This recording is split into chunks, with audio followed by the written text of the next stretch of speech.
Hi, I am doing my nutrient map presentation on vitamin A, which is a fat-soluble micronutrient.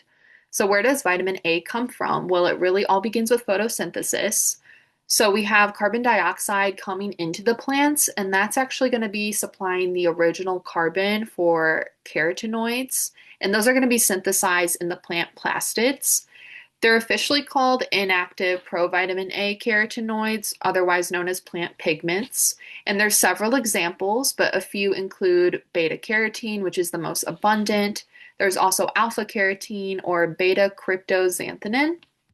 And then when animals eat these plants, they actually convert these into active preformed vitamin A, and this class of compounds are called retinoids. So, because we are animals ourselves as humans, we actually have to consume vitamin A exogenously or from the diet because we obviously can't do photosynthesis. But luckily, there's a lot of really great sources of vitamin A. So we have things like beef liver, baked sweet potato with the skin, or boiled spinach, and these are all going to be natural sources. There's also things like commercially prepared pumpkin pie. So vitamin A is going to be naturally present in the pumpkin puree, but you also might have a fortified component, like if there's low fat or skim milk in there. Getting into the digestion and absorption of provitamin A carotenoids, they actually need to be emulsified in the stomach, and this is going to release them from the food matrix. And then they travel via the chyme to the lumen of the small intestine, and they're actually not hydrolyzed here because there's no ester bonds, so they remain chemically intact. But they do need to form micelles in order to be absorbed into the intestinal mucosal cell, and that's going to be driven by protein mediated transporters such as SRB1 and also diffusion. Interestingly, though, they do have a very variable absorption rate, and it's also quite low. It's about 5 to 60%. And that's because of the complex food matrix that is naturally present in plants. And you'll see it's a much higher absorption rate in animal products. But once in the enterocyte, the beta carotene is actually going to be cleaved by the enzyme BCO1 and it's converted to retinol. And then through a series of steps, it's converted into retinol esters thanks to enzymes like LRAT. And then they're assembled into chylomicrons where they can then travel through the lymph and travel to the liver or adipose tissue. And then for the digestion and absorption of preformed vitamin A, it's also going to be emulsified in the stomach and it's going to go to the small intestine. But a really big difference is that these long chain retinol esters will be hydrolyzed and they're hydrolyzed into free fatty acids and also into retinol. And this is done by enzymes like cholesterol esterase and also pancreatic lipase.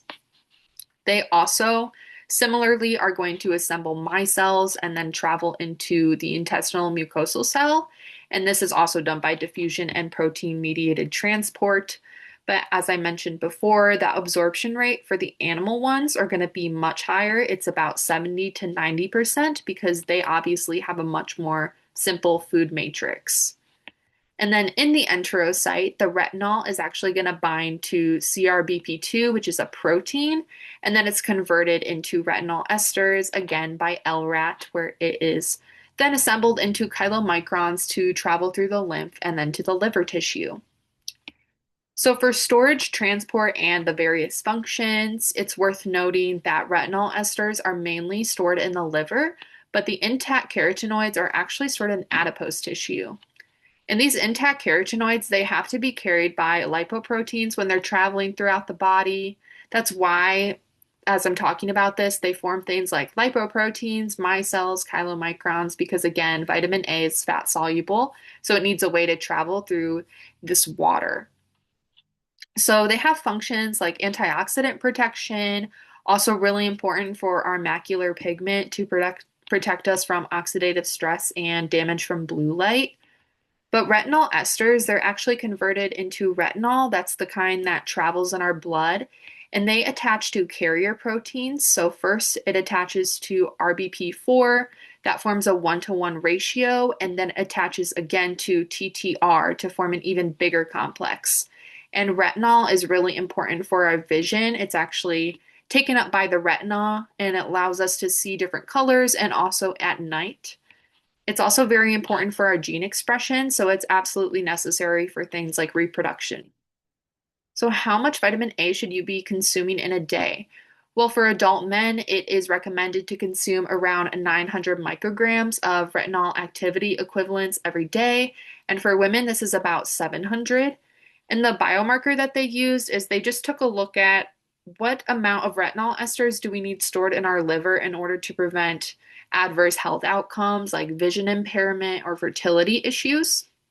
So you can probably already tell vitamin A is very diverse. So its impacts on chronic disease have been widely studied, but there's a lot of different associations. For vitamin A and macular degeneration prevention, there's a strong correlation. But for things like cardiovascular disease, it's only shown really a moderate correlation. And for cancer, it's even been weak.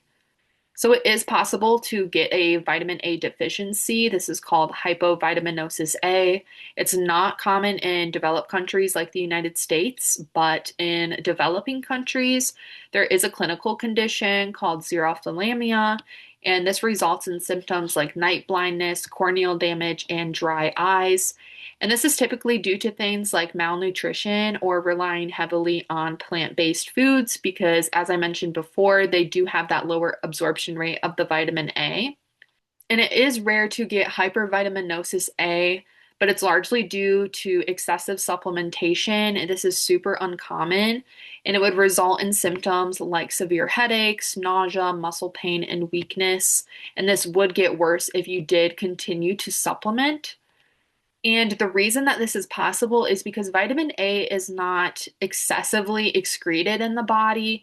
It's primarily excreted through the bile and the feces because it undergoes enterohepatic circulation in order to be recycled and reused by the liver over and over again. But you will see an increase in vitamin A metabolites being excreted via renal filtration if you have an infection. Thank you for watching.